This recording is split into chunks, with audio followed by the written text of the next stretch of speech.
आपके साथ लोकेंद्र त्यागी। शुरुआत करेंगे खबरों की। मध्य प्रदेश की राजनीति में एक तरफ जहां जुबानी जंग जारी है तो वहीं अब नेताओं की बयानबाजी का स्तर भी गिरता जा रहा है।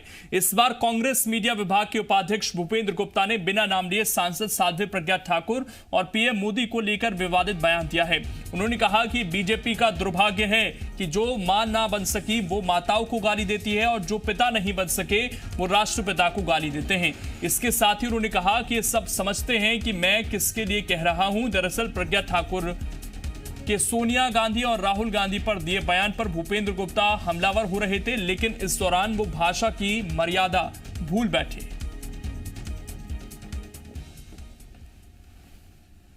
देखिए, जो है कुछ बयान पूरी दुनिया की माताओं को लजाने वाले बयान हैं और भारतीय जनता पार्टी का ये दुर्भाग्य है कि जिन स्त्रियों को मातृत्व का सुख नहीं मिला वो माताओं को गाली बकती हैं और जिन लोगों को पितृत्व का सुख नहीं मिला वो राष्ट्रपिता को गाली बकते हैं।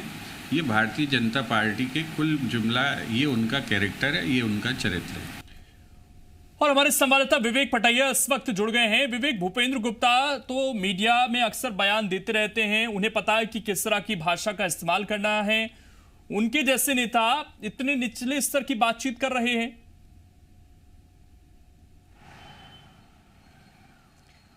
कई बार डिफेंस करते वक्त व्यक्ति ये समझता है कि उसकी जो बातें हैं वो जो है बहुत गंभीरता दिखाती है, लेकिन कई बार गंभीरता दिखाते दिखाते वाणी पर संयम नहीं होता है। और यही कारण है कि साध्वी प्रज्ञा के विवादित बयान को विवादित बताते बताते खुद ही विवादित बयान दे गए हैं और जो बातें उन्होंने कही है वो जो है आपत्तिजनक भी है और गैर जिम्मेदाराना भी हम इसको कह सकते हैं। और इस पर कोई बातचीत आपकी आगे हो पाई उनसे? क्या खेद व्यक्त कर रहे हैं इस बयान पर या नहीं? देखिए, हमने उनके इस बयान के बाद उनसे और क्रॉस सवाल किया कि आखिर आपका इशारा किस ओर है, तो उन्होंने उस पर फिर यही दोहराया और यही बात दोहराई कि जो वो कह रहे हैं वो जो है यही बात है जो वो कह रहे हैं। जो बयान उन्होंने कहा कि जो लोग मातृ सुख नहीं ले पाए वो माताओं को अपशब्द कहते हैं और जो पिता नहीं बन पाए वो राष्ट्रपिता को अपशब्द कहते हैं। ये शब्द उन्होंने दोहराए हैं और यही बात उन्होंने कही है। वो साध्वी प्रज्ञा के बयान का विरोध कर रहे थे और ये बात अपनी कह रहे थे। आप बने रहिए हमारे साथ। विवेक, का साध्वी प्रज्ञा ठाकुर ने कल क्या कुछ कहा था, एक बार वो भी दर्शकों को सुनवा देते हैं।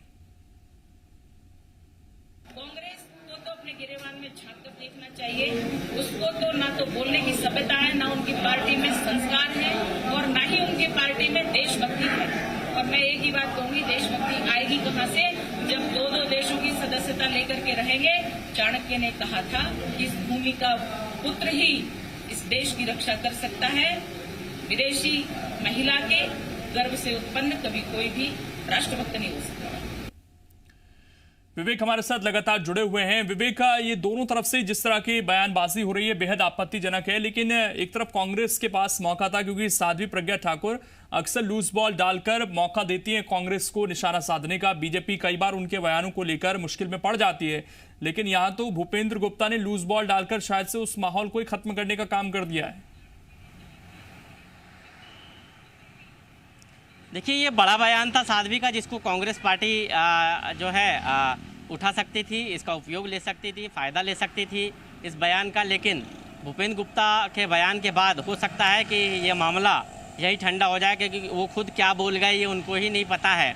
वो अपने पार्टी की हितों की रक्षा करते करते और साध्वी का बयान का विरोध करते करते वो बातें बोल गए हैं जिसका जो है कह सकते हैं हम कि भूपेंद्र गुप्ता जी इस वक्त हमारे साथ खुद फोन लाइन पर जुड़ गए हैं। विवेक, मैं आपको रुकूंगा। भूपेंद्र जी, स्वागत है आपका जी मध्य प्रदेश छत्तीसगढ़ पर।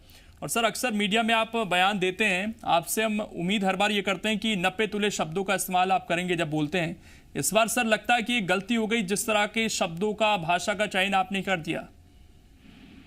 मैंने तो ऐसा कुछ भी गलत नहीं कहा।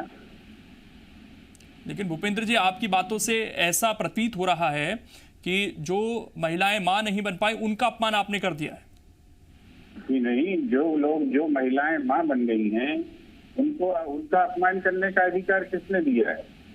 सवाल ये बड़ा है, दुनिया की करोड़ों माताओं की निंदा की गई है, दुनिया के करोड़ों लोगों की भावनाओं को आहत किया गया है।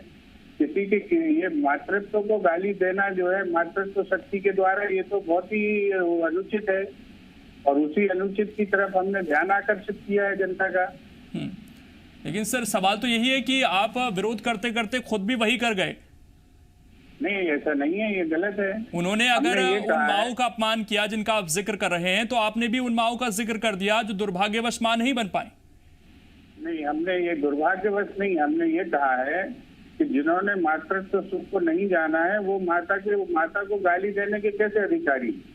आप माँ को जान ही नहीं पाए कि माँ होती क्या है, उसकी गहराई कितनी होती है, वो अपनी ममता से जो है कितना अपना जीवन का असीम लौटा देती है अपने बच्चों के ऊपर।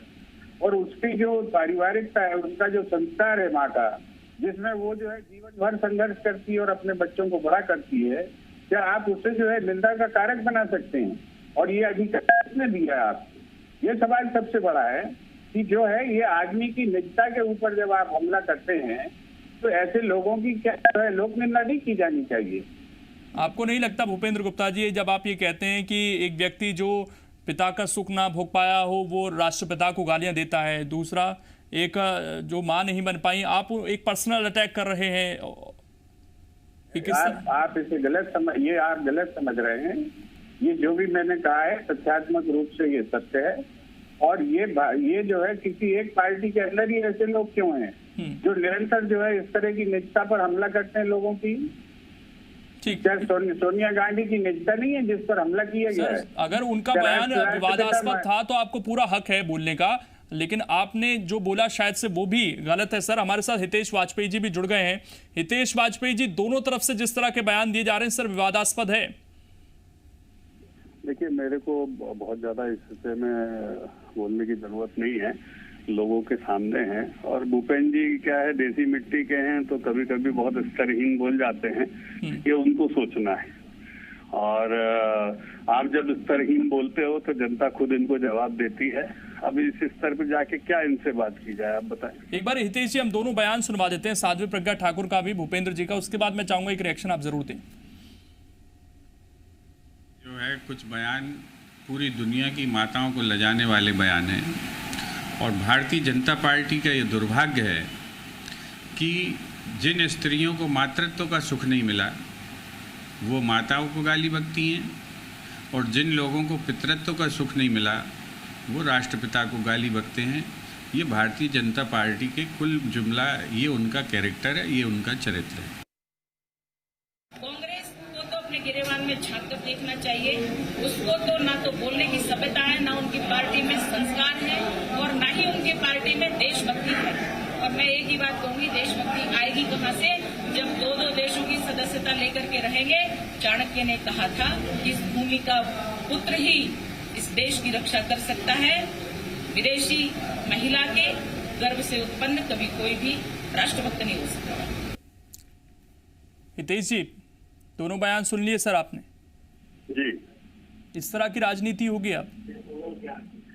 नहीं, देखिए, मैंने बताया ना आपको कि भाई सभ्यता जो है वो कांग्रेस का मूल मंत्र है और मुझे लगता है जनता फैसला कर लेगी।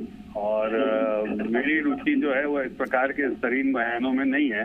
कांग्रेस के नेता इसीलिए आए होंगे शायद राजनीति में, पर हमारी रुचि इस प्रकार के बयानों। लेकिन हितेश जी आप ये बताइए, अगर कोई विदेशी महिला किसी भारतीय से उसका विवाह होता है, क्या उनकी संतान को ये हक नहीं है कि वो भारत की सेवा कर सकें या उनके अंदर की राष्ट्रभक्ति मर जाती है?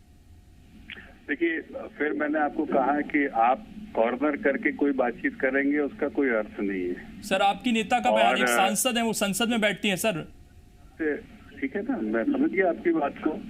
और जो बात निकल कर आ रही है उसमें बहुत स्पष्ट है कि कांग्रेस जो है वो अपने स्तरहीन बयानों के लिए जानी जाती है, सभ्यता से परे है और इस बात को कहने में कोई गुरेज छोड़ना है। ठीक है, मैं एक छोटा सा रिएक्शन, भूपेंद्र गुप्ता जी, आपको लगता है कि जो शब्द आपने अभी भी जिनका इस्तेमाल किया वो ठीक थे? नहीं, मैंने किसी का नाम नहीं लिया है, ये आप उसको जो है उत्तेजना का विषय ना बनाए। मैंने ना किसी का नाम लिया है, लेकिन मैंने एक सैद्धांतिक बात कही है कि जो माँ को वही स्त्री गाली दे जो माँ को जानती है। जो माँ को समझती है, जो माँ की गहराई को, उसके ममत्व को, उसके जो है उसकी भावना को, उसके संवेगों को जानती है। तो इसमें मैंने गलत क्या कहा है?